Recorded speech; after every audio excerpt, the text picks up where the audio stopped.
దేవుడు మానవుడిని సహవాసం కోసం సృష్టిస్తే, మానవుడు దేవుని ఆజ్ఞకు లోబడకుండా దేవుడు తినద్దు అని చెప్పిన ఫలాన్ని తిని దేవునితో ఉన్న సహవాసాన్ని కోల్పోయాడు. దీని వలన మానవునికి దేవునికి మధ్య దూరం ఏర్పడింది. మానవుడు చేసిన ఆ పొరపాటు కారణంగా అతని ద్వారా వచ్చిన మనమందరము కూడా దేవుని యొక్క సహవాసాన్ని కోల్పోయాము. ఎవరో చేసిన తప్పుకు మనం ఎలా సహవాసాన్ని కోల్పోతాం అనే సందేహం మీకు రావచ్చు. దీన్ని అర్థం చేసుకోవడానికి ఒక ఉదాహరణను చూద్దాం.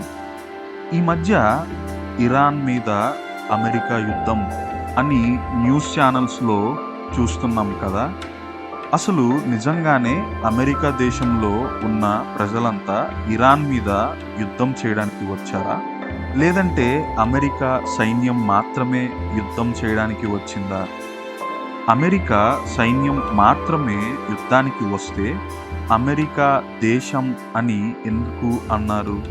దానికి కారణం అమెరికా సైన్యం అమెరికా దేశానికి మొత్తానికి ప్రాతినిధ్యం వహిస్తుంది కాబట్టి అలా అంటూ ఉన్నారు.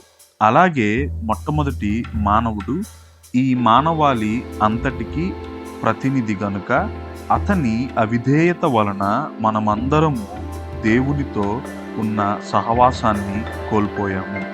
అయితే మనకు వచ్చిన సమస్య ఏమీ లేదు. దేవుడు మరల తనతో సహవాసాన్ని తిరిగి ఏర్పరచుకోవడానికి మనందరికీ కూడా ఒక మార్గాన్ని ఏర్పరిచాడు.